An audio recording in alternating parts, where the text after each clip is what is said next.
Mula sa pananaginip ng mga puno hanggang sa bilang 8, ang mga panaginip na ito ay mga simbolismo ng paparating na prosperidad. Sa bawat araw na pakiramdam natin ay hindi sumasang-ayon sa atin ang panahon at kapalaran, nariyan ang mga pahiwatig ng pag-asa at huwag tayong bumitaw sa pagkamit ng ating mga pangarap sa kabila ng mga pagsubok na nararanasan. Ang pagsuko ay maaaring ilayo tayo sa mga talagang mithiin o layunin sa buhay.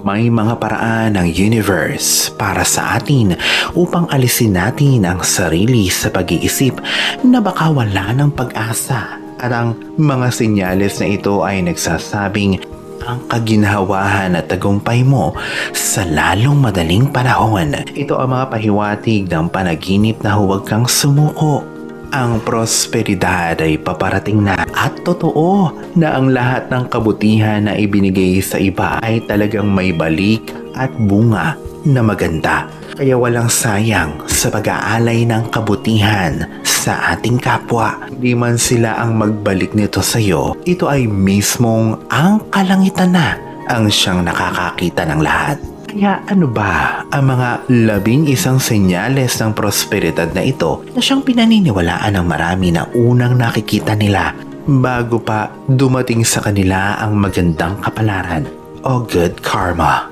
Kapag nakita mo ito sa iyong panaginip, ito ay ang pagkatok na ng swerte sa iyong pintuan. Kung ngayon ka pa lang sa channel na ito, huwag kalimutang i-like at i-share ang video na ito. Mag-subscribe ka na din. I-click ang bell at all para lagi kang updated patungkol sa mga usapang kahulugan ng panaginip.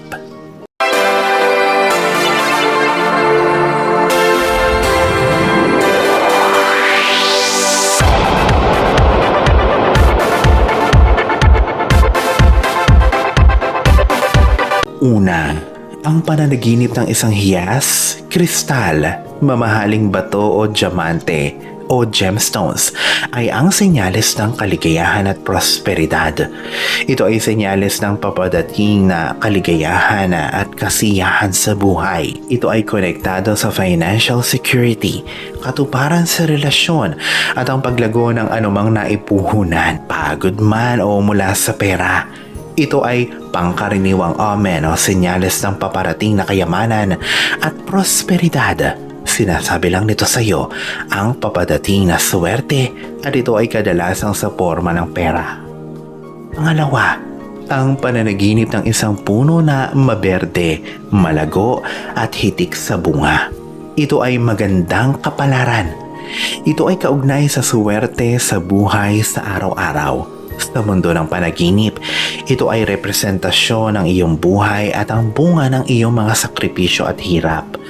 Ang punong may malalaking ugat sa panaginip ay sumisimbolo sa iyong inner strength at determinasyon at ang pagiging matalino sa pagdedesisyon sa pera at paghawak nito. At ang mayabong na puno sa iyong panaginip ay isang representasyon din ng iyong lakas at character. Ang apoy sa panaginip ay pahiwatig ng solusyon sa mga kinakaharap na mga problema o issue. Alam mo ba na sa kabila ng mapanirang reputasyon ng apoy sa panaginip, ang apoy sa panaginip ay isang simbolo ng resolusyon. Mga ibang dream analyst ay naniniwala na ito ay representasyon ng galit na nararamdaman mo. Ang pagkasunog naman ng isang bagay sa panaginip ay nagsisilbing hudyat na matatapos na ang isang mabigat na problema. Ang apoy ay isang talisman ng swerte. Ang pagkasunog ng isang bagay ay pagkawala din ng mga takot at pagkabahala. Ang panaginip ng paglipad. Ito ay pahiwatig ng kalayaan at tagumpay. Ang paglipad sa panaginip ay pahiwatig ng magandang balita. Ito ay representasyon ng kasiyahan. Indikasyon din ito ng pagnanais ng kalayaan at determinasyon para makuha ito sa mga relasyon.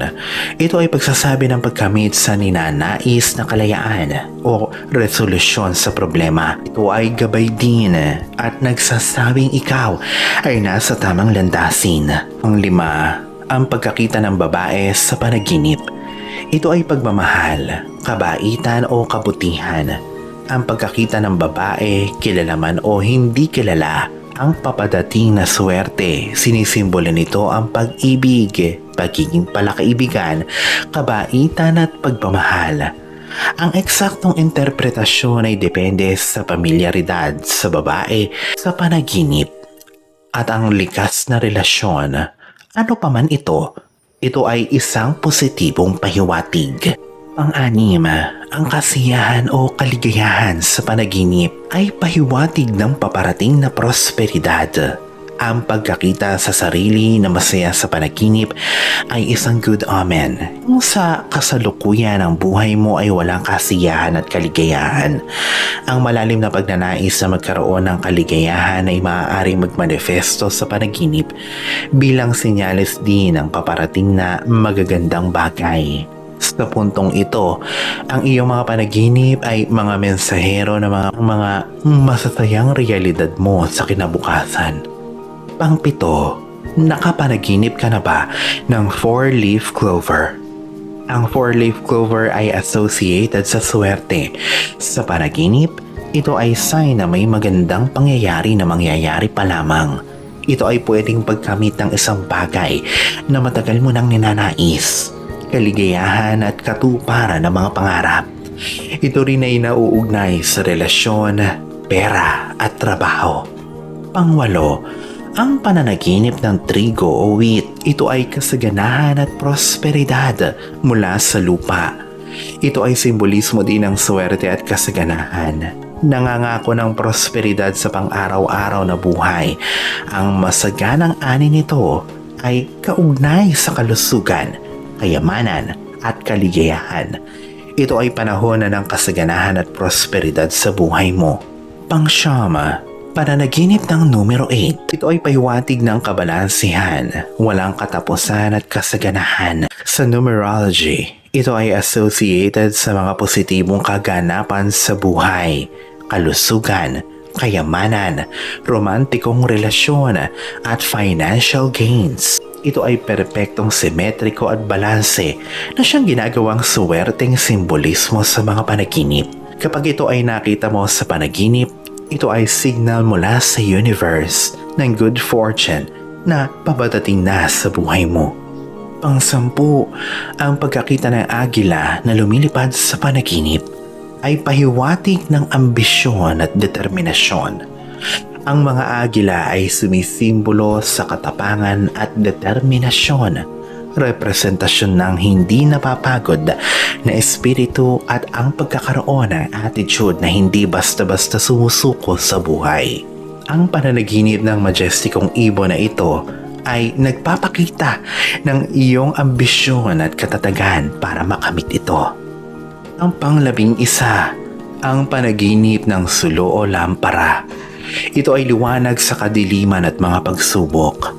Ito ay nagsasabing nasa gitna ka ngayon ng mga pagsubok sa iyong buhay. Ngunit kalaunan ay malalagpasan mo din ito. Ito rin ay isang suhestyon ng universe na may mapapagtagumpayan ka na bagay. Ito ay maaaring isang proyekto, negosyo o suliranin sa buhay. Pamahiin man o hindi, ang mga tao sa lahat ng panahon ay naghahanap ng lakas at pag-asa sa mga simbolismo para harapin ang kinabukasan. Maging ang mga ito ay may koneksyon o wala sa isa't isa. Ang mga imahe sa panaginip at mga totoong pangyayari.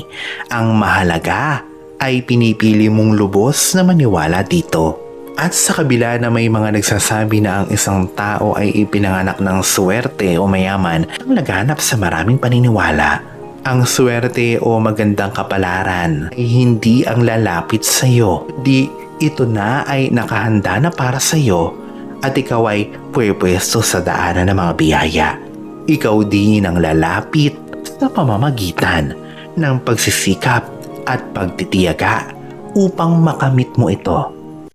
Alalahanin na sa poong may kapal pa din, nagmumula ang lahat ng pagpapala, ang kasipagan at ang kabutihan sa ating kapwa kasabay ng buo mong pananalig sa may kapal.